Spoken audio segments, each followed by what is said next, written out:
täna me oleme jõudnud siia maale, kus tegelikult me peame selle omavahel rääkima, et kuidas me saaksime tõhusamalt koostööd teha. Mina teid muuta ei saa, te saate muuta ainult iseennast. Mina soovitan, kui on kogukonnas nii, et meil on 2 ideed laual ja üks pool arvab, ma ei tea, 40-60, eks ju, et siis valitakse see 60. Mina soovitan neid olukordi nii palju kui võimalik vältida. Kui on selline situatsioon, siis hakkame otsast pihta.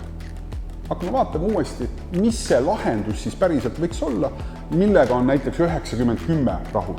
Kaasamise eesmärk nii kaasatavate kui ka kaasajate vaates ei saa olla see, et see, mida kaasatav küsib, on alati see, kuidas see realiseerub. Kui me räägime nüüd omavalitsuste ja kogukondade koostöös, ehk mis on täna kogukondade ja omavalitsuste vahelises suhtluses või koostöös see, mille üle oleme juba uhked, mille üle saame juba täna uhked olla. Ehk siis see on see, mida me näeme, tunneme, tajume Viljandi vallas kogukondade ja omavalitsuste vahelises suhtluses ja koostöös.